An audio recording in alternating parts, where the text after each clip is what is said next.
मेरा नाम मीनाक्षी है। मेरे घर में 5 भाई थे और मैं इकलौती बहन। भाइयों की लाडली, माँ-बाप की आँखों का तारा। मेरे लिए हर दिल धड़कता था। मेरे चेहरे पर ज़रा-सी उदासी आती तो पाँचों भाइयों की दुनिया जैसे थम जाती। मैं अगर बुखार में कह देती कि खाना नहीं खाना है, तो एक भाई खिचड़ी बनाने लगता, तो दूसरा नारियल पानी लेकर आता। तीसरा बुखार चेक करता, बाकी कुछ और करने लग जाते। बचपन से ही मुझे एहसास था कि मैं किसी आम लड़की की जैसी नहीं हूँ। मैं खुशकिस्मत हूँ। लेकिन साथ ही मेरे दिल में एक डर भी बैठा था। सुना था लाडलों के चेहरे पर वक्त थप्पड़ जोर से मारता है।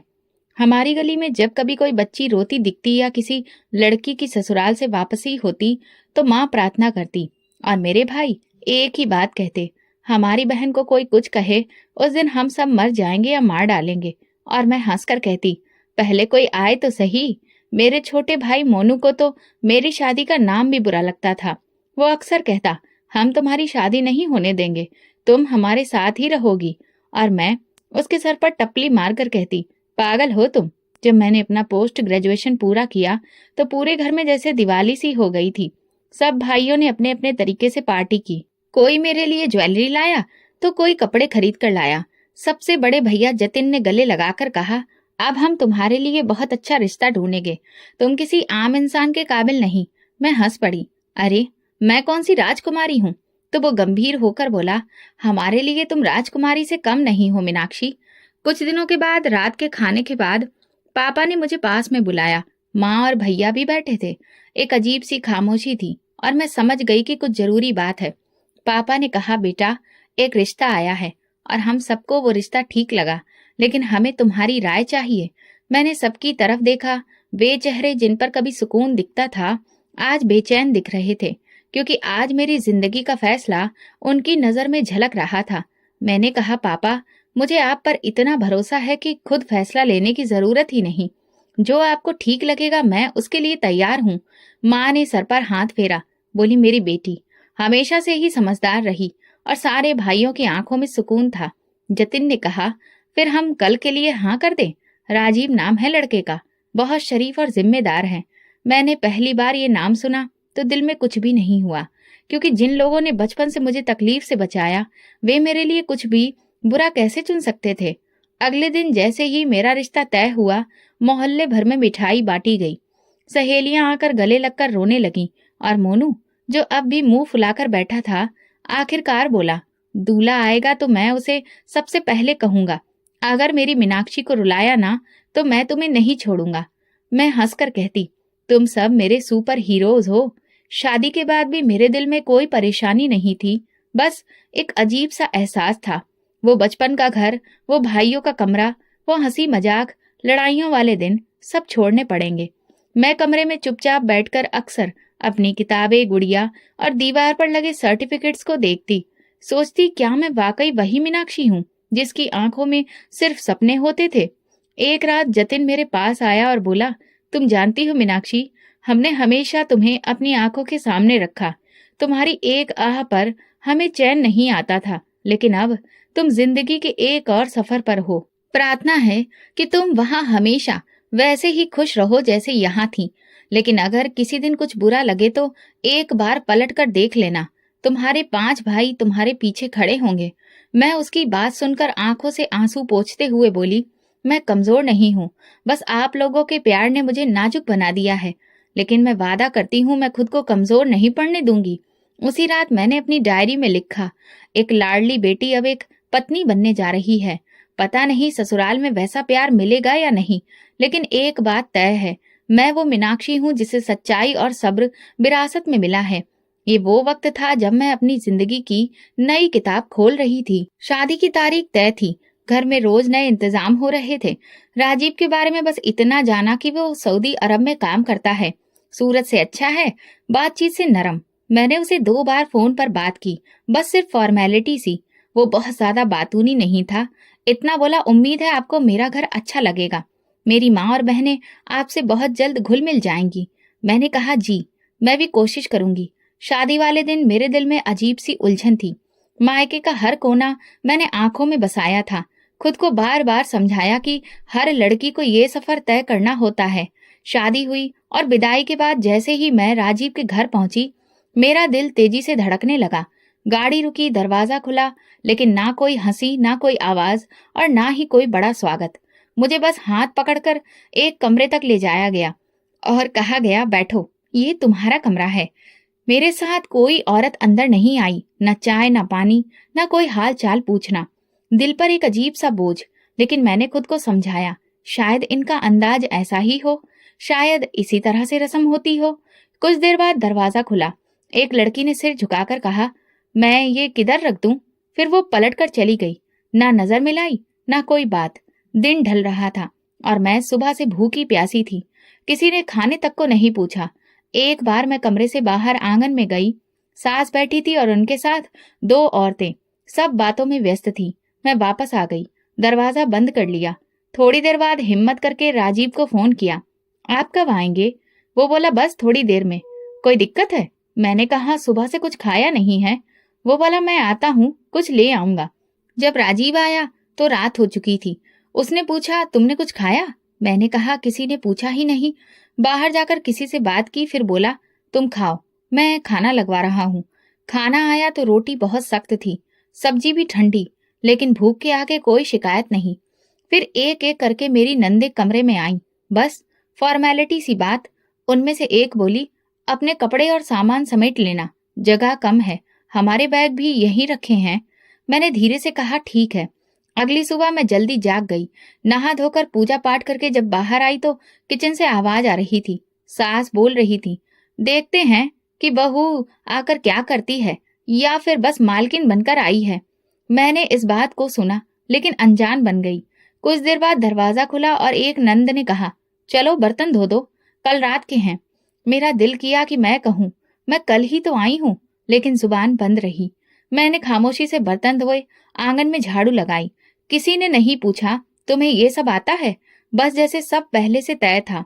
सबने मान लिया कि अब ये काम करेगी। दोपहर तक मैंने सिर्फ 2 बातें की। एक बार सास से पूछा, क्या कुछ बना दूं? और एक बार नंद से कहा, ये कपड़े कहाँ रखने हैं?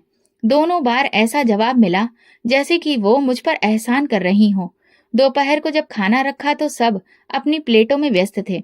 किसी ने कहा, रोटी बड़ी कड़क बनी है, अगली बार से ध्यान रखना। मैंने नजर झुका ली। राजीव चुपचाप बैठा था, शायद थका हुआ या शायद फर्क ही नहीं पड़ता। शाम को मेहमान आ गए। मैंने चाय बनाई, बिस्किट रखे। वापसी पर नंद ने धीरे से कहा, अगली बार कप उल्टे मत रखना, बुरा लगता है। मैंने गर्दन हिलाई। तब तक दिल थक चुका था। रात को कमरे में वापस आई तो राजीव बैठा था। उसने पूछा, कैसा लगा तुम्हें पहला दिन? मैंने कुछ पल सोचा, फिर बस कहा, थोड़ा सा अजीब है। वो बोला, वक्त के साथ सब ठीक हो जाता है, और लाइट बंद कर दी। उस रात नींद नहीं आई। अजनबी कमरा, अजनबी लोग और दिल में अजीब सी खामोशी। अगले दिन रिसेप्शन था। सुबह से ही घर में हलचल थी, लेकिन मेरे लिए वो वैसा दिन नहीं था जैसा किसी नई दुल्हन के लिए होना चाहिए। सब कुछ सिस्टम के हिसाब से हो रहा था, लेकिन किसी में भी कोई जोश नहीं था, न कोई खास खुशी। मेरी सास ने कमरे में बुलाया, बोली, देखो ये कपड़े पहन लेना और तुम्हें पार्लर जाना है, वहां से मनोज चाचा तुम्हें ले जाएंगे। मैंने चुपचाप सिर हिलाया। उन्होंने एक खूबसूरत साड़ी बैग में रखी। तभी दरवाजा खुला और छोटी ननद अलका अंदर दाखिल हुई। उसने कमरे में कदम रखते ही कहा, अरे माँ, ये कपड़े बैग में क्यों रख रही हो?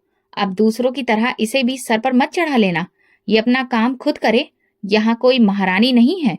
मैं जहाँ बैठी थी वहीं पर शॉक्ड रह गई। पहली बार किसी ने मेरे बारे में इस लहजे में बात की थी। मेरी सास ने भी उसे नहीं रोका, ना समझाया, बस मुस्कुराई और बोली, ठीक कहती हो, हम ज्यादा ही नरमी दिखा रहे थे। उन्होंने मेरे हाथों में साड़ी पकड़ाई। मेरा दिल जैसे कहीं और जा चुका था। मैं कुछ लम्हों तक वहीं खड़ी रही, फिर धीरे से बोली, मैं खुद ले जाऊंगी बैग, आप परेशान मत हो। अलका ने तंजिया निगाह डाली और बाहर चली गई। उस वाक्य ने कुछ लम्हों के लिए मुझे थोड़ तोड़ सा दिया था, लेकिन फिर मैं खुद को संभाल पाई। ना राजीव से कुछ कहा, ना किसी और से। जब मैं तैयार होकर बाहर आई तो सब देख तो रहे थे, लेकिन उन नजरों में कुछ भी नहीं था। मेहमानों के सामने सब कुछ ठीक ही था। रिसेप्शन पर मायके वाले भी थे। मैंने पूरी कोशिश की कि किसी को भी मेरे चेहरे की उदासी न दिखे। रिसेप्शन खत्म हुआ तो सब अपने अपने कमरों में चले गए। मैं भी आकर बैठी तो राजीव मुस्कुराकर बोला, आज तुम अच्छी लग रही थी। मैंने ठंडी सांस भरी और सोचा, शुक्र है सब अच्छे से हो गया। वो बोला, परेशान लग रही हो? मैंने नजरें चुराई। नहीं, बस थोड़ी नींद कम आ रही है। कुछ दिन इसी तरह से गुजरे। घर में रोज कोई ना कोई बात सुनने को मिलती। ज्यादातर अलका ही कुछ ना कुछ कह देती। कभी कहती, तैयार होने में इतना समय क्यों लगाती हो? कभी कहती, खाने में नमक कम है। कभी कहती, मेरी माँ को क्यों थका रही हो? मैं चुप रहती, कुछ नहीं बोलती। राजीव की वापसी की तारीख करीब आ रही थी। वो सऊदी अरब वापस जाने वाला था। उन 2 महीनों में हमारे बीच कुछ खास अपनापन पैदा नहीं हो सका। वो ठीक से वक्त ही नहीं देता था। ज्यादातर मोबाइल पर या टीवी में व्यस्त रहता। जब मैं कुछ पूछती तो कहता, काम के बारे में सोच रहा हूँ। एक दिन मैंने कहा, आप जा रहे हैं और मुझे लगता है कि मैं अभी भी यहाँ पर अजनबी हूँ। उसने ठंडा जवाब दिया, वक्त के साथ सब ठीक हो जाएगा। सबके साथ ऐसा होता है। मैं चुप हो गई। मैं समझ गई थी कि मेरी बातों का वजन अभी राजीव के लिए ज्यादा नहीं। उसे लगता था कि मैं नाजुक हूँ। ये वक्त से पहले शिकायत करने लगी हूँ। मैंने एक बार भैया को फोन किया, लेकिन बस हाल चाल पूछा, कुछ नहीं बताया। वो बोला, मीनाक्षी, अगर तुम्हारा वहां दिल नहीं लगे तो थोड़े दिन के लिए यहाँ आ जाओ। सबको तुम्हारी कमी महसूस होती है। मैंने बहाना कर दिया, यहाँ बहुत काम होता है। सास ने मना किया है। मेरी सास का रवैया राजीव के सामने अच्छा होता। वो नरमी से बात करती, लेकिन जैसे ही वो बाहर जाता मुझे कामों की लिस्ट पकड़ा दी जाती। अलका हर वक्त किचन में कोई न कोई कमी निकालने के लिए आ जाती। एक दिन चाय बना रही थी तो बोली, वैसे अब तुम्हें भी अंदाजा हो रहा होगा कि सिर्फ लाड़ प्यार से घर नहीं चलते हैं, काम करना भी आना चाहिए। मैंने चाय दी और अंदर चली गई। मैं किसी को कुछ कह भी नहीं सकती थी, क्योंकि हर बात सुनकर बदले में जवाब यही आता था, नंदे तो ऐसी ही होती हैं, थोड़ा सख्त होती हैं, वक्त के साथ सब ठीक हो जाएगा। लेकिन मैं महसूस करती थी कि वक्त नहीं, सिर्फ बर्दाश्त बढ़ रही थी। एक शाम जब राजीव के जाने में 5 दिन रह गए थे, मैं किचन में खाना बना रही थी। अलका आकर बोली, ऐसा खाना बनाना कि भैया को याद रह जाए। बाद में तो वैसे भी तुम्हें कोई पूछने वाला नहीं। मैंने पहली बार आंखों में आंखें डालकर उसे देखा, पर कुछ कहा नहीं। दिल में एक बात आई, काश राजीव खुद देख पाता कि तुम कैसी हो, तुम्हारी बातें कैसी होती हैं। मैंने दिल में तय किया कि कुछ भी हो, मैं अपनी तरफ से कोई कमी नहीं छोड़ूंगी। मेरे लाड़ प्यार वाले दिन खत्म हो गए थे। अब मैं सिर्फ एक पत्नी थी, एक बहू और एक खामोश गवाह। राजीव को भेजना बाकी था, मगर मैं खुद को पहले ही विदा कर चुकी थी, अपने अंदर की सच्चाई से, अपनी पुरानी मीनाक्षी से। राजीव दिन का ज्यादातर वक्त बाहर अपने दोस्तों या कागजी कामों में गुजारता, और जब घर आता तो थका हारा लगता। मैं कोशिश करती कि कम से कम वक्त उसके साथ हंसी खुशी गुजरे। उन्हीं दिनों मैं अलका का व्यवहार बदल गया था। पहले जो बात बात पर चुभने वाले ताने फेंकती थी, अब रोज आकर बैठती और कहती, भाभी, भैया के साथ वक्त गुजारो, काम तो हम संभाल लेंगे। एक शाम जब राजीव घर आया तो अलका चाय लेकर आई और बोली, भाभी तो आपके साथ वक्त गुजारना चाहती हैं। मैंने कहा, काम बाद में हो जाएंगे। राजीव ने मेरी तरफ मुस्कुराकर देखा। देखा, सब तुमसे प्यार करते हैं। मैंने मुस्कुराकर सिर हिला दिया, लेकिन दिल में सवाल जरूर जागे, ये वही अलका है जिसने मुझे 2 दिन पहले कहा था कि तुम्हें कुछ भी नहीं आता। सास भी उन दिनों नरम लहजे में बात करती थी। एक दिन दोपहर के खाने पर बोली, मीनाक्षी, बहुत अच्छा खाना बनाती हो। मैं हैरान हुई, लेकिन खामोश रही। जब सब लोग जा चुके थे तो अलका किचन में आई और बोली, बस भैया के सामने तारीफें समेट लो, बाद में पता चलेगा। मैंने जैसे सुना ही ना हो। चूल्हा बंद किया और बर्तन धोने शुरू किए। शाम को फिर अलका बच्चों के साथ आ गई। कहने लगी, तुमने तो भैया को खुश कर दिया, पहले इतना खुश कभी नहीं देखा। फिर हंसते हुए बोली, वैसे भाभी, देखना भैया के जाते ही सब भाभी पना खत्म हो जाएगा। राजीव ने सुन लिया, मुस्कुराकर कहा, अलका, मजाक भी सोच समझ कर किया करो। उसी रात राजीव ने कहा, मुझे लगता है तुम यहाँ एडजस्ट हो गई हो, सब तुमसे खुश हैं। मैंने कुछ नहीं कहा। दिल में बस ये सवाल था कि खुशी कहाँ है, ये सब सिर्फ तुम्हारे सामने क्यों होता है। 2 दिन बाद राजीव जाने वाला था। आखिरी दिन मैंने नाश्ता खास तौर पर तैयार किया। उसने तारीफ की।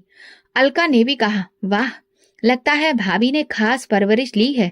मैंने सिर्फ इतना कहा, सिर्फ सीखने की कोशिश की है। राजीव चला गया। घर जैसे खामोश हो गया और साथ ही अलका की मोहब्बत भी खत्म हो गई। वो जो रोज आकर गले लगाती थी, अब दरवाजे से ही आवाज देती, चाय बना लो। और अगर जरा सी देर हो जाती तो बोलती, कुछ काम तो खुद भी सीखो। हर बार दूसरों को बुलाना अच्छा नहीं लगता। सास ने भी अपना असली रंग दिखाना शुरू कर दिया। सुबह होते ही कहती, बर्तन धो दिए? आज आंगन भी धोना है। दोपहर के लिए दाल के साथ चटनी भी बना लेना। मैं सिर हिलाकर सब कुछ करती, क्योंकि मैं यही सीख कर आई थी कि घर के कामों में हाथ बटाना फर्ज होता है। एक दिन जब मैं झाड़ू लगा रही थी तो अलका बोली, ये कौन सा तरीका है सफाई का? तुम्हारे मायके में ऐसे करते थे? मैंने थोड़ा सा नरमी से कहा, आप बता दीजिए, मैं वही तरीका अपना लेती हूँ। तो वो बोली, बहुत चालाक हो, मासूम शक्ल बनाकर सबके दिल जीतना चाहती हो। उसी दिन मैंने सास से पूछा, क्या मैं 2 दिन के लिए अपने मायके जा सकती हूँ? बस थोड़ा सा दिल बहल जाएगा। उन्होंने ठंडे लहजे में कहा, अभी अभी आई हो, यहाँ तुम्हें क्या दुख है? घर संभालने से पहले ही छुट्टी। मैं चुपचाप वापस कमरे में आ गई। भाई को फोन करने का दिल चाहा, लेकिन फिर सोचा किस बात पर बुलाऊं। सिर्फ इतना कि मैं थक गई हूँ। उसके बाद तो सब रोज एक जैसा हो गया। सुबह उठकर पूजा पाठ, किचन साफ करना, चाय बनाना, दोपहर तक नाश्ते के बाद खाने का इंतजाम। अगर एक भी चीज में देर हो जाती तो अलका कहती, ये तो हमारे सर पर चढ़ जाना चाहती है। नई नई आई है, अपने आप को कुछ ज्यादा ही होशियार समझती है। कभी कभी वो बच्चों से कहती, अपनी मामी से कहो थोड़ा हंस भी लिया करें। ऐसा लगता है जैसे कोई दुख भरा सीरियल चल रहा हो। मैं हंसती नहीं थी, क्योंकि मेरे पास खुश होने की कोई वजह नहीं बची थी। रात को जब सब सो जाते, मैं कमरे में आकर बैठती। राजीव का मैसेज आता, कैसी हो, सब ठीक है? और मैं लिख देती, सब ठीक है, आपकी कमी है। राजीव के जाने के बाद ससुराल का माहौल और बदल गया था। वो चेहरे जो कभी थोड़ी सी मुस्कान दिखा देते थे, अब बहुत सख्त हो गए थे। अलका का जैसे रूटीन बन गया था। सुबह नाश्ता, दोपहर खाना और शाम की चाय की जिम्मेदारी निभाती, और उसके बाद उसकी तानाकसी सुननी ही रहती, जैसे कि ये सब उसका अधिकार हो। एक दिन सुबह माँ का फोन आया। वो बोली, मीनाक्षी, तुम्हारी आवाज सुनने को तरस जाते हैं, कुछ दिन के लिए आ जाओ। मैं कुछ बोलने ही वाली थी कि वो सास कमरे में आ गई। मैंने तुरंत बात को बदल दिया, हाँ भैया सब ठीक है, बस मैं थोड़ा व्यस्त हूँ। उन्होंने सुन लिया था। जब मैंने फोन बंद किया तो उन्होंने कहा, अगर इतना ही दिल लगता है मायके का तो फिर शादी क्यों की थी? मैं चुप रही। उसके बाद भैया रोज कॉल करते और मैं रोज उन्हें कोई नया बहाना बना देती। सास की तबीयत ठीक नहीं, घर में काम बहुत है, पड़ोस में शादी है। लेकिन अंदर से मैं खुद टूट रही थी। एक शाम अलका अपनी शादीशुदा बहन के साथ आई। दोनों बैठकर चाय पी रही थी और मैं चुपचाप चूल्हे के पास खड़ी थी। अलका ने अपनी बहन से कहा, भैया ने भी पता नहीं कैसी भाभी लाकर बिठा दी है, ना तो बात करने की तमीज है और ना ही खाना पकाने की अकल। उसकी बहन ने हंसते हुए कहा, अरे आजकल तो ऐसी लड़कियां बस अपनी खोल में ही रहती हैं, सिर्फ शक्ल दिखाती हैं और बाकी काम तो सब भूल जाती हैं। मेरा दिल चाहा कि पलटकर जवाब दूं, पर खामोशी मेरी ढाल बन चुकी थी। रात को बर्तन धोते हुए उंगली पर कट लग गया। मैंने पानी बंद किया, लेकिन अलका आ गई और बोली, अब इस बात पर भी ड्रामा होगा? अब तुम्हें ये भी नहीं आता? किचन से निकलकर मैंने हाथ पर कपड़ा बांधा और कमरे में आ गई। अगली सुबह नाश्ते के बाद सास बोली, आज कपड़ों की धुलाई भी तुम ही करोगी, नौकरानी नहीं आएगी। मैंने बाल्टी तैयार की, साबुन डाला और काम में लग गई। अलका आई, छत पर खड़ी होकर नीचे देखती रही, फिर बोली, इतना वक्त लगाया है? शादी के बाद क्या पहली बार हाथ पानी में डाले हैं? शाम को भाई का फोन फिर आया। इस बार जतिन था। बोला, मीनाक्षी, अब की बार मैं आ रहा हूँ, तुम्हारी सास से बात करनी है, तुम्हें ले जाना है, 2 दिन के लिए ही सही। मेरा दिल धड़कने लगा। मैंने उसे रुकने के लिए कहा, अभी मत आओ, माँ जी शायद मना कर दें, बाद में देखते हैं। फोन बंद किया ही था कि सास कमरे में आ गई। कहने लगी, तुम्हारे भाई बहुत बेचैन रहते हैं, कोई जरूरत नहीं है बार बार आने की, उनसे कहो अब तुम्हारा नया घर यही है। एक दिन जब मैं कमरे में झाड़ू लगा रही थी, अलका दरवाजे के पास खड़े होकर बोली, मेरे भाई को बहुत ही भली बीवी चाहिए थी, तुमने तो खुद को न जाने कैसा पत्थर जैसा बना लिया है। कभी कभी ये सब भी बहुत खतरनाक साबित होता है। मैंने सिर्फ इतना कहा, खामोशी की अपनी ताकत होती है। वो हंसने लगी, ताकत? तुम्हें लगता है कि तुम यहाँ कुछ बदल लोगी? ये सब कुछ जैसा है वैसा ही रहेगा। मैं चुप रही। शायद ये मेरे सब्र का इम्तिहान था। एक दिन दोपहर का वक्त था। मैं आंगन में कपड़े धो रही थी। अलका बच्चों के साथ मोबाइल पर वीडियो देख रही थी। अचानक उसने ऊंची आवाज में कहा, अपनी मामी से कहो कि आपके हाथों की रोटियां पतली जरूर होती हैं, लेकिन उनमें स्वाद कहीं नहीं होता। कल वाली दादी के हाथ की रोटी कितनी मजेदार थी ना। ये कहकर वो खुद ही हंसने लगी, जिस पर बच्चों ने भी साथ में हंसना शुरू कर दिया। मैंने पानी का नल बंद किया, कपड़ों की टोकरी उठाई और चुपचाप अंदर आ गई। अगले दिन जब सब घर से बाहर गए, मैंने राजीव को कॉल किया। दिल धड़क रहा था, लेकिन अब चुप रहने की गुंजाइश नहीं बची थी।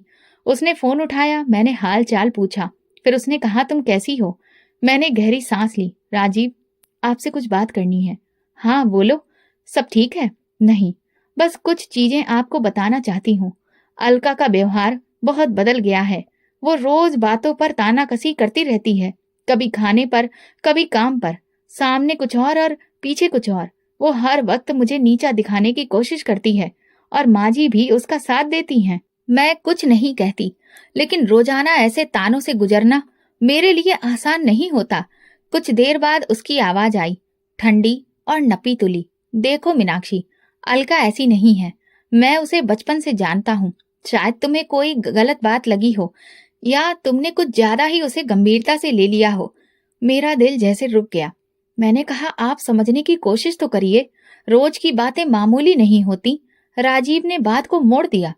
मेरा मतलब यह है कि घर के छोटे मोटे झगड़े हर जगह होते हैं, उन्हें दिल पर लेने की जरूरत नहीं है। तुम्हें एडजस्ट करना सीखना होगा। मेरे पास शब्द नहीं बचे थे। मैंने बस इतना कहा, ठीक है, और फोन बंद कर दिया। उस रात मैंने बहुत सोचा। मैंने पहली बार शिकायत की थी, वो भी दबे शब्दों में, और जवाब में मुझे ही बदलने की राय मिल चुकी थी। जैसे सब कुछ मेरी गलतफहमी, मेरी बर्दाश्त की कमी थी। अगले दिन मैंने नाश्ता बनाया, किचन साफ किया। अलका आई और मेरे चेहरे की तरफ देखकर बोली, आज चुप क्यों हो? भाई को कुछ कहा था क्या? मैं चौंक गई, लेकिन चेहरे पर कोई भाव नहीं आने दिया। नहीं, कुछ खास नहीं। वो पास आई और धीरे से बोली, वैसे तुमसे एक बात कहनी थी।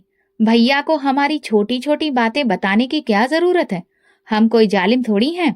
मैं समझ गई थी कि राजीव ने उसे सब बता दिया है। मैंने बस इतना कहा, मैंने कुछ भी नहीं कहा, सिर्फ बात की थी उनसे। अलका ने तंज कसा और हंसते हंसते बोली, हाँ, हमें सब पता चल जाता है। तुम्हारी आंखें तुम्हारी जुबान से ज्यादा बोलती हैं। उसके बाद का वक्त और भी ज्यादा बोझिल हो गया। सास अब और ज्यादा सख्त हो गई थी। एक दिन बोली, जब पति साथ नहीं होते तभी बहुओं की असलियत पता चलती है। ये घर तभी चल सकता है जब तुम अपना दिल बड़ा करो। मैंने सिर झुका लिया और बर्तन धोना शुरू कर दिया। दिल के अंदर जैसे कुछ टूटने लगा। एक आवाज बार बार कह रही थी, तुमने कुछ गलत नहीं किया, तुमने सच्चाई बोली है। लेकिन सुनने वाला सुनना नहीं चाहता। रात को जब कमरे में आई तो आंखें बंद कर ली। ना तो भगवान से प्रार्थना की, ना शिकायत। बस अंदर एक गहरी खामोश चीख उठी। ऐसी चीख जो बाहर नहीं निकल सकती, जो आवाज नहीं बनती, सिर्फ सांसों में दबी रहती है। मैं आईने में खुद को देख रही थी। वो मीनाक्षी जो कभी भाइयों के साथ बैठकर हंसती थी, अब चुपचाप रोज अपनी इज्जत को धो लेती थी, जैसे बर्तन, कपड़े और आंगन। जिंदगी वैसी नहीं थी जैसा वादा किया था, लेकिन मैंने इसे स्वीकार कर लिया था, क्योंकि मैं जानती थी कि अभी बहुत कुछ सुनना बाकी है। उसी दिन सुबह की शुरुआत रोज की जैसी ही थी। मैंने नाश्ता बनाया, बर्तन धोए, आंगन साफ किया। अलका अपने बच्चों को तैयार कर रही थी और सास आंगन में चारपाई पर बैठी कुछ सिलाई कर रही थी। मैं चाय के कपों में चीनी डाल रही थी कि अचानक अलका ने बुलंद आवाज में कहा, चाय बन गई या अभी भाई को भड़काने में लगी हुई हो? मेरे हाथ रुक गए। मैंने सिर उठाकर देखा, उसका चेहरा घमंड से भरा था। मैंने कहा, आपका मतलब क्या है? वो हंसने लगी। मतलब तो तुम्हें खूब पता है। तुम समझती हो भैया तुम्हारे कहने पर हमारे खिलाफ हो जाएगा। उसे मैं बचपन से जानती हूँ। वो किसी भी औरत के कहे में चलने वालों में से नहीं है। मैंने चाय ट्रे में रखी और कमरे की तरफ चली गई। मेरे पीछे उसकी आवाज अभी भी आ रही थी। ये तो बहुत ज्यादा चालाक निकली। शक्ल से तो भोली लगती है, लेकिन बातें तो देखो। भैया को इसकी बातों से संभालना पड़ेगा। कमरे में आकर मैंने दरवाजा बंद किया। मन में सिर्फ एक सवाल घूम रहा था, क्या राजीव ने उसे सब कुछ बता दिया? उसी रात जब सब सो चुके थे, मैंने एक बार फिर राजीव को मैसेज किया, क्या आपने मेरी बातें अलका को बताई थी? जवाब आया, मैंने सिर्फ समझाने के लिए बात की थी। मुझे लगा अलका संभल जाएगी। मैंने मोबाइल साइड पर रखा और पलंग पर लेट गई। दिल कह रहा था कि अब इस घर में किसी पर भी भरोसा नहीं किया जा सकता। जिस इंसान से हिम्मत करके दिल की बात की, वो भी वही बात वापस उन्हीं लोगों तक ले गया जिनसे शिकायत थी। अगले दिन अलका किचन में खड़ी थी और सब्जी में नमक डाल रही थी। वो चम्मच बजाते हुए बोली, तुम समझती हो कि तुमने बहुत बड़ा तीर मार लिया है। भाई को तो कह दिया, अब क्या होगा? तुम्हें लगता है तुम जीत गई हो? मैंने नरमी से कहा, मैंने कुछ भी जीतने की कोशिश नहीं की, बस सच्चाई बताई है। वो हंसकर बोली, सच्चाई? ये सच्चाई नहीं, साजिश है। और सुन लो, इस घर में अगर किसी ने पर निकालने की कोशिश की तो काट भी दिए जाते हैं। मेरे हाथ जहां तहां रह गए। सब्जी की खुशबू में अब धमकी की बदबू शामिल हो चुकी थी। उसी शाम अलका ने अपनी सहेली को घर बुलाया। वे दोनों बैठकर मेरी बातें कर रही थीं, जैसे मैं कोई अनजान इंसान हूँ। सहेली ने पूछा, क्या दिक्कत है तुम्हारी भाभी को? अलका ने कहा, बस कुछ ज्यादा ही चुप रहती है और पीठ पीछे बातें करती है। कल भैया को कह रही थी कि मैं उन्हें परेशान करती हूँ। मैं कमरे के दरवाजे से सुन रही थी। उनकी बातों में मेरी हर बात, मेरा हर काम तोड़ मरोड़ कर पेश किया जा रहा था। उसी रात जब मैं खाने के बाद बर्तन समेट रही थी तो अलका अपने पति के साथ बैठकर मोबाइल देख रही थी। उसका पति बोला, यही है ना तुम्हारी बेचारी भाभी, बड़ी बातें करती हैं लेकिन हाथ का स्वाद अभी भी नहीं आया है। मैंने सिर झुकाया, कोई जवाब नहीं दिया। वो और उसकी बहन हंसने लगे, जैसे मैं कोई मजा लेने वाली चीज हूं या कोई जोकर। सुबह उठते ही फिर वही सब। अलका ने कहा, अब तो तुम्हें समझ आ जाना चाहिए, इस घर में बातें भाइयों तक पहुंचाने से इज्जत नहीं मिलती, उल्टा बात बिगड़ती है। सासू माँ ने भी अपना हिस्सा जोड़ा, हमने बहुत इज्जत दी है तुम्हें, लेकिन अब हम तुम्हें सिखाएंगे कि बहन भाई के रिश्ते कैसे होते हैं। मैंने कुछ नहीं कहा। अपने कपड़े तय किए, नाश्ता बनाया और बच्चों को दूध दिया, लेकिन अंदर से दिल ऐसा महसूस कर रहा था जैसे उस पर लगातार पत्थर रखे जा रहे हों। दोपहर को फिर बोली, माँ अब बस, इसके पर निकलने शुरू हो गए हैं, अभी वक्त है, काट के रखो, बाद में काबू से बाहर हो जाएगी। सास ने मुस्कुराकर कहा, मैं समझ रही हूँ, बहुत देखी हैं ऐसी लड़कियां। हमने एक मौका दिया था, अब वो मौका खत्म। उस रात मैंने सोचा, क्या वाकई मैं कुछ गलत कर रही हूँ? क्या अपनी बात कहना गलत था? क्या खामोशी से सहना ही सही है? राजीव की गैर मौजूदगी ने मुझे कमजोर नहीं किया था, लेकिन उसके व्यवहार ने मुझे बेसहारा जरूर कर दिया था। अगले दिन किचन के काम निपटाने के बाद थोड़ा वक्त निकाला और भाई का नंबर डायल किया। फोन बजते ही मोनू ने उठाया, मीनाक्षी कैसी हो? कितने दिन हो गए, तुम्हारी आवाज भी नहीं सुनी। मैं चुप रही, जैसे शब्द लबों तक आकर लौट गए। फिर धीरे से बोली, बस भैया, जैसे तैसे दिन गुजर रहे हैं। मोनू तुरंत बोला, सुन लो, अब कोई बहाना नहीं, कल आ जाना, मैं खुद लेने आऊंगा। मैंने कहा, माँ जी शायद इजाजत नहीं देंगी, यहाँ माहौल थोड़ा मुश्किल है। वो चुप रहा, फिर बोला, मीनाक्षी तुम हमें सब कुछ बता सकती हो, अगर तुम खुश नहीं हो तो घर आ जाओ, यहाँ तुम्हारा हर अधिकार है, हम तुम्हें जबरदस्ती किसी तकलीफ में नहीं देख सकते। मैंने आंखों के कोने पोंछते हुए कहा, अभी वक्त नहीं है, मैं बात करूंगी, फिर देखते हैं। शाम को मौका देखकर मैंने सास से बात की, माँ जी भाई कह रहे थे कि 2 दिन के लिए आ जाओ, बस जरा सा दिल बहल जाएगा। उन्होंने बिना कोई परवाह किए जवाब दिया, अभी नहीं, शादी हुई है, लोग क्या सोचेंगे? अगर तुम यूं बार बार मायके चली जाओगी तो सुनने वाले यही कहेंगे कि बहू को ससुराल का माहौल अच्छा नहीं लग रहा। मैं कुछ कहने की कोशिश कर रही थी, लेकिन उन्होंने बात खत्म कर दी, चुपचाप यहीं रहो, यही तुम्हारा घर है, काम में दिल लगाओ, उसी में व्यस्त रहो तो सब ठीक लगेगा। मैं चुप हो गई। उसी रात भाई को झूठ बोल दिया, माँ जी ने मना नहीं किया है, बस यहाँ कुछ लोग आने वाले हैं, इसलिए रुक गई हूँ। जतिन चुप हो गया, शायद वो जान गया था कि बात कुछ और है।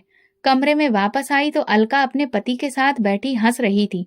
जैसे ही मैं अंदर दाखिल हुई, दोनों चुप हो गए। मैंने कुछ महसूस किया, लेकिन अनजान बनी रही। अगली सुबह जब मोबाइल चार्ज पर लगाया और खोला तो महसूस हुआ जैसे कुछ फालतू ऐप्स इंस्टॉल हो चुके हैं। एक फाइल में मेरे पिछले दिनों की कॉल की ऑडियो रिकॉर्डिंग पड़ी थी। ये देखकर दिल दहल गया। उसमें वो कॉल्स भी थी जिसमें मैंने अपने भाइयों से बात की थी। मैंने तुरंत मोबाइल लेकर अलका के पति के पास गई और कहा, ये ऐप किसने इंस्टॉल किया? मेरे मोबाइल में ये सब कैसे आया? वो हंसते हुए बोला, बस यूं ही सिक्योरिटी के लिए। तुम्हारे भाई तुम्हें रोज फोन करते हैं, हमें भी तो पता होना चाहिए घर में क्या चल रहा है। मेरी आवाज बुलंद हो गई, ये मेरी प्राइवेसी के खिलाफ है। किसकी इजाजत से आपने ये सब किया? अलका भी आ गई और बोली, अरे इतना शोर क्यों? हमें शक हुआ था कि तुम कोई प्लानिंग कर रही हो। भाई से क्या क्या बातें हो रही हैं सब पता है। मेरा सर चकरा गया। सास भी बाहर आ गई। अलका चिल्लाकर बोली, माँ देखो, ये हमारी जासूसी का इल्जाम लगा रही है, जबकि हमारे ही घर में बैठकर हमारे खिलाफ बातें हो रही हैं। सास भी तेज लहजे में बोली, अगर तुम्हें ये सब अच्छा नहीं लगता तो अपने पति को बोलो कि तुम्हें अलग घर में ले जाए। हमने तो तुम्हें इज्जत से रखा है, अब तुम हम पर ही सवाल उठा रही हो। मैं हाथ जोड़कर बोली, मैंने कुछ नहीं किया, बस भाई से दिल का हाल कहा, और वो भी आपके मना करने के बाद। मैं यहीं रुक गई। ये सब करना गलत है। मेरी पर्सनल बातें सुनी गई, वो भी बिना इजाजत। अलका का पति हंसा, तो क्या हुआ, अब तुम इस घर का हिस्सा हो, तुम्हारी बातें हमारी बातें हैं। मेरा सब्र जवाब दे गया। मैंने रोते हुए कहा, क्या मैं कोई कैदी हूँ? क्या यहाँ पर बहू की कोई इज्जत नहीं? सास गुस्से में बोली, बस करो, ये ड्रामा बंद करो। तुम्हारा असली चेहरा हमने देख लिया है, अब ये मासूम बनना छोड़ दो। मेरे आंसू रुक नहीं रहे थे। मैं पलटकर वापस कमरे में आई, दरवाजा बंद किया और पहली बार उनकी वैसी दबी आवाज में रोने लगी, दीवारों पर हाथ मारे बिना, जैसे मैं अपनी आवाज वापस मांग रही थी। अगले दिन मैं किचन में झाड़ू लगा रही थी। सास आंगन में चारपाई पर बैठी थी।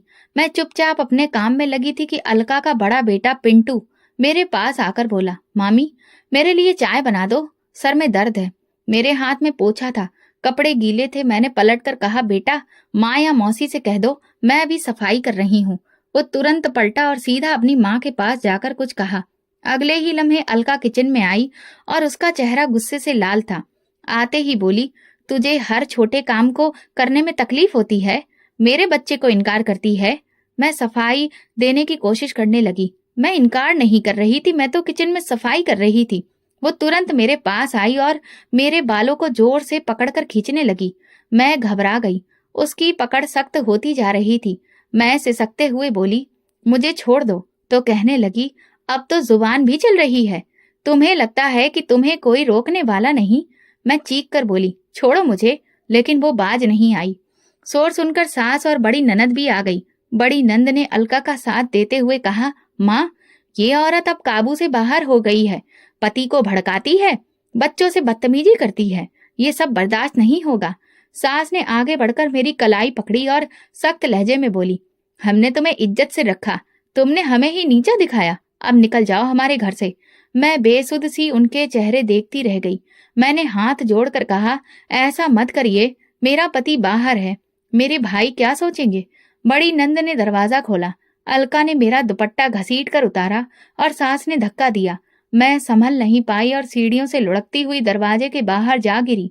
मेरी आंखों के सामने अंधेरा छा गया। जमीन पर गिरते ही मेरी कोहनी से खून निकल आया। आंखें बंद होने को थी कि किसी ने मुझे सहारा दिया।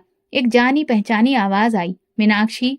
मैंने हल्की आंखों से ऊपर देखा। सामने राजीव खड़ा था। उसके चेहरे पर हैरत, गुस्सा और उलझन एक साथ थे। मैं अचानक उसके सीने से लगकर रोने लगी। राजीव, मुझे निकाल दिया, मुझे धक्का दिया। राजीव ने मुझे पकड़कर रखा, फिर गुस्से से अंदर दाखिल हुआ। आंगन में कदम रखते ही उसने बुलंद आवाज में कहा, ये क्या हो रहा है? सब लोग चौंक गए। अलका की जुबान बंद हो गई। सास ने सफाई देने की कोशिश की। बेटा, तुम गलत वक्त पर आए हो। ये औरत, ये तुम्हारी बीवी हमारे खिलाफ बातें करती है, बच्चों से बदतमीजी करती है, घर का माहौल खराब कर रही थी। राजीव की आंखें लाल हो गईं। आप लोगों ने धक्का देकर मेरी बीवी को निकाला, आप सबको शर्म आनी चाहिए। अलका हकलाते हुए बोली, भैया वो तुम्हें हमारे खिलाफ कर रही थी, हम तो बस। राजीव ने बात काट दी, चुप रहो अलका, तुमने मेरी गैर मौजूदगी में क्या किया मैं सब देख चुका हूँ। मेरी फ्लाइट कल की थी, लेकिन मैं 2 दिन पहले ही आ गया था। आज ऑफिस से सीधा आया तो बाहर मीनाक्षी को गिरा हुआ देखा। यही है तुम लोगों की इज्जत अपनी बहू के लिए? सास ने नरम लहजे में कहा, बेटा तुम्हें गलतफहमी हो गई है। राजीव ने तीखे लहजे में कहा, गलतफहमी मुझे नहीं, आप सबको हुई है। आप सब समझते रहे कि मैं कुछ नहीं जानता, लेकिन आज मैं सब समझ गया। उसने मेरी तरफ देखा, मेरी जख्मी कोहनी को पकड़ा और कहा, चलो मीनाक्षी। मैं चुपचाप उसके साथ चलने लगी। दरवाजे के पार जाते हुए पीछे मुड़कर देखा। जहां कभी मैं घर बसाने का सपना देखती थी, आज वहां सिर्फ बेइज्जती और तकलीफ ही बची हुई थी। राजीव ने मेरे लिए दरवाजा खोलकर मुझे बिठाया। गाड़ी स्टार्ट करते हुए वो बोला, अब मैं सब कुछ बदल दूंगा।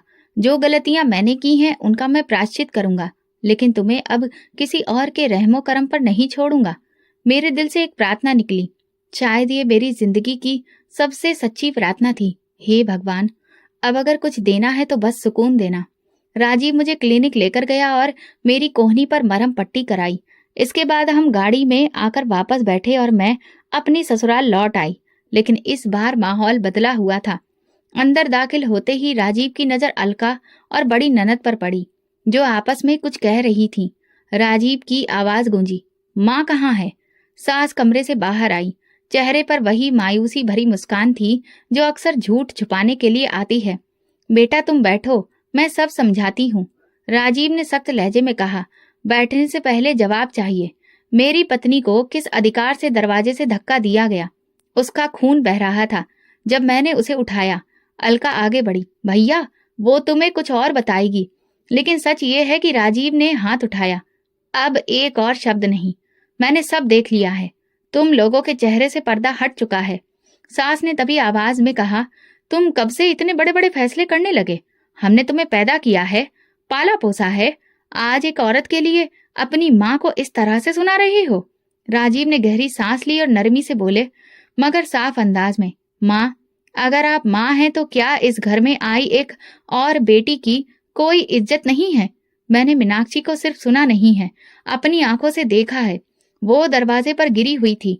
बड़ी नंद बोली, हमने तो बस इतना कहा था कि तुम्हारी पत्नी जुबान लड़ाती रही, वो तुम्हारे नाम पर हमें नीचा दिखा रही थी। राजीव बोला, कभी तुम लोगों ने सोचा कि वो दिन रात क्या करती थी, क्या सहती रही, और मैं हमेशा तुम लोगों की बात पर भरोसा करता रहा। मैं खामोश खड़ी रही। सच का बोझ आज राजीव पर उतरता हुआ देख रही थी। उसने मेरी तरफ देखा। मीनाक्षी, मैं शर्मिंदा हूँ। जिस वक्त तुम्हें मेरी सबसे ज्यादा जरूरत थी, मैंने तुम्हें अकेला छोड़ दिया।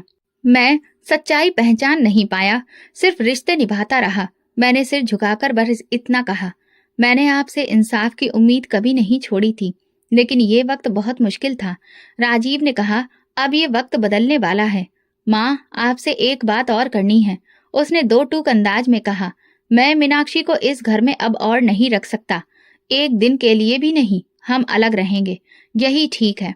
अलका ने तंजिया अंदाज में कहा, तो अब ये बहू जीत गई? राजीव ने नजर उठाई। ये जीत हार की बात नहीं है, ये इंसानियत की बात है। तुम लोग अगर इसे समझ नहीं सके तो कम से कम जुल्म का मौका तो ना देते। बड़ी नंद ने सास की तरफ देखा। माँ बोलो कुछ, ये तो सब बर्बाद करने जा रहा है। सास ने तीखे लहजे में कहा, जाने दो, वक्त खुद ही सिखाएगा। जिस दिन यही औरत तुम्हें छोड़कर चली गई, याद रखना हम ही तुम्हारे साथ होंगे। राजीव ने जवाब दिया, अगर वो दिन आया तो मैं खुद को कसूरवार कहूंगा, लेकिन आज मैं अपनी आंखों से देख चुका हूँ, इसलिए अब कोई भी रास्ता बाकी नहीं है। मेरे कदम कमजोर हो रहे थे। मैं खुद से पूछ रही थी, क्या सब कुछ खत्म हो गया? क्या ये सब अब सिर्फ मेरा अतीत बनकर रह जाएगा? राजीव ने सास की तरफ देखा। मैं कोई बहस नहीं चाहता। कल तक हम दूसरे घर में शिफ्ट हो जाएंगे। बाकी सब सामान का मैं इंतजाम कर लूंगा। हम वापस गाड़ी में बैठे। राजीव ने गाड़ी स्टार्ट करते हुए मुझसे कहा, मैंने तुम्हें तकलीफ दी और सच को देर से पहचाना, लेकिन वादा करता हूँ अब किसी और को तुम पर हाथ उठाने नहीं दूंगा। मैंने कहा, मुझे सिर्फ सुकून चाहिए। राजीव ने मेरी तरफ देखा और कहा, मैं पूरी कोशिश करूंगा। गाड़ी गली से निकली और वो दरवाजा पीछे रह गया जहां किसी ने कभी हमदर्दी से मेरा हाल तक नहीं पूछा। लेकिन आज वे सब हकीकत के सामने खड़े थे। घर बदले हुए 6 महीने हो चुके थे।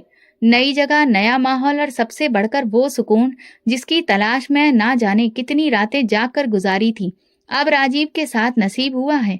एक दिन सुबह नाश्ते के वक्त दरवाजे पर दस्तक हुई। मैंने दरवाजा खोला तो सामने पुराने मोहल्ले की एक औरत खड़ी थी जो सास के पड़ोस में रहती थी और अब यहाँ पर शिफ्ट हुई थी। उन्होंने कहा, सुना है आपकी नंद अलका का तलाक हो गया। पति बच्चों को भी साथ ले गया। अब अपनी माँ के साथ वापस आपके पुराने घर में ही आ गई है। मेरे हाथ से चाय का कप छूटते छूटते बचा। मैंने दरवाजा बंद किया और राजीव को सब बताया। वो बोला, मैंने सुना था, लेकिन तुम्हें नहीं बताया, सोचा तुम्हें बुरा लगेगा। मेरे दिल में ना तो कोई खुशी थी, न जीत का एहसास, बस एक भारी सांस आई। मैंने कहा, कभी किसी का बिछड़ना खुशी की बात नहीं होती राजीव। उसी दिन शाम को राजीव ने बताया कि सास ने उसे फोन किया था। उनका लहजा बदला हुआ था। कह रही थी कि अलका बहुत परेशान है, रो रही है। बोली मीनाक्षी से माफी मांगना चाहती है।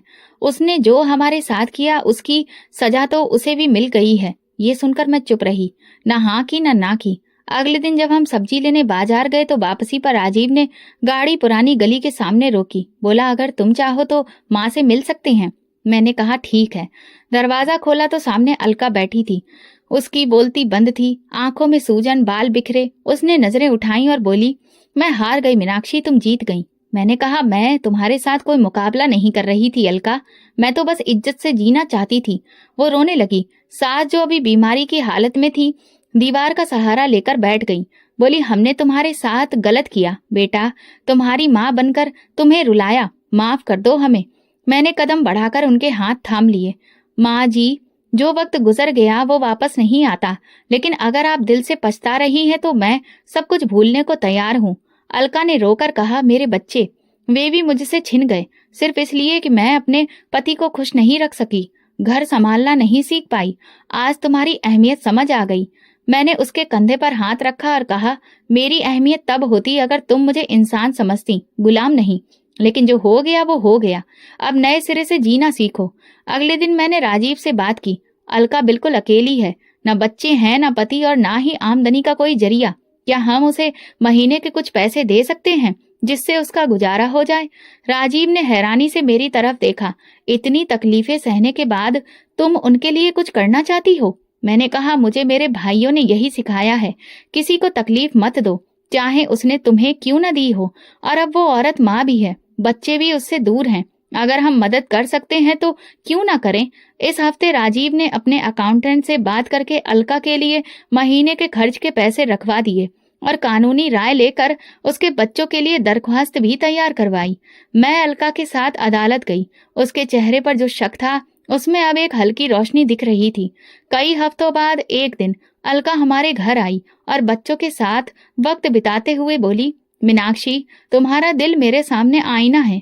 मैं आज भी सोचती हूँ, अगर तुम मेरे जैसी होती तो शायद मैं आज सड़क पर होती। मैं मुस्कुराई और कहा, मैं भी एक इंसान हूँ, पर बस इतना है कि मैंने सब्र को अपनी जुबान बना लिया। उसने मुझे थैंक यू कहा। तुमने मुझे हार से जीत की ओर पलटने का रास्ता दिखाया। मैंने कहा, तुम बस बच्चों की खातिर खुद को मजबूत बनाओ, बाकी सब वक्त पर छोड़ दो। वक्त ने हमें वहां लाकर खड़ा कर दिया था जहां आग लगाने वाले खुद राख में बदल चुके थे, लेकिन मैंने उसे राख नहीं बनने दिया। उसे मिट्टी से उठाकर दोबारा जीने की ताकत दी। यही वो ताकत थी जो मुझे कभी कमजोर दिखाई देती थी, जिसे माफी कहते हैं। जिंदगी धीरे धीरे अपनी रफ्तार पर आ चुकी थी। नए घर में आए 2 साल हो गए थे। राजीव अब रोज शाम को बच्चों के लिए कुछ न कुछ लेकर आता, कभी आइसक्रीम, कभी खिलौने, कभी कहानियों वाली किताबें। हमारा छोटा सा घर सुकून से भरा था। मेरे भाई भी मेरी सुकून से भरी जिंदगी देखकर बहुत खुश थे। कभी वो मेरे घर आते, कभी मैं उनके घर चली जाती। भगवान ने हमें 2 बेटे दिए थे। राजीव, जो कभी एक ऐसा पति था जो हमेशा चुप रहता था, अब बच्चों का बहुत अच्छा दोस्त बन चुका था। रात को सोने से पहले उन्हें साथ में कहानी सुनाने बैठता और अक्सर खुद भी सो जाता। अलका अब अपनी माँ के साथ रहती थी। हालात अब बदल चुके थे। वो अब किसी के लिए बोझ नहीं थी। एक दिन उसने फोन करके कहा, मीनाक्षी, मैं तुमसे बहुत कुछ सीखी हूँ, खास तौर पर बर्दाश्त करना। मैं अगर तुम्हारी जगह होती तो शायद तुम्हें माफ नहीं करती। मैंने कहा, इंसान जब माफ कर देता है तो वो खुद भी आजाद हो जाता है। मैंने आजाद होने के लिए तुम्हें माफ किया है। अब मैं हफ्ते में 2 बार एक छोटी सी जगह पर औरतों को सिलाई और कढ़ाई सिखाने जाती हूँ। ये हुनर मैं दूसरी औरतों को आत्मनिर्भर बनाने के लिए सिखा रही हूँ। आज भी जब अपने अतीत को याद करती हूँ तो सोचती हूँ कि वो सब कुछ मेरी परीक्षा थी, लेकिन उस परीक्षा में मेरे साथ मेरे भाइयों की परवरिश, माँ की प्रार्थना और मेरा सब्र था। बच्चों को जब मैं सुलाती हूँ तो उनके माथे पर हाथ फेर कर भगवान से प्रार्थना करती हूँ कि कभी किसी बेटी को वो दर्द ना देना जो खामोश रहकर सहना पड़े। दुनिया का उसूल यही है, जो करोगे वही पलट कर आएगा। मैंने जो कहा वो किसी के लिए सजा बन गया और जो माफ किया वो मेरे लिए रहमत बन गया। अब मेरे पास सब कुछ है, लेकिन सबसे कीमती चीज जो मेरे पास है वो ये एहसास है कि मैंने खुद को कभी खोने नहीं दिया, चाहे पूरी दुनिया ही मुझे गिरा देने पर क्यों न तुली हुई थी। यही मेरी असली कामयाबी है और यही मेरी पहचान। तो दोस्तों, अगर आपको हमारी कहानी पसंद आई है तो कमेंट करके जरूर बताएं। वीडियो को लाइक करें और ज्यादा से ज्यादा शेयर करें।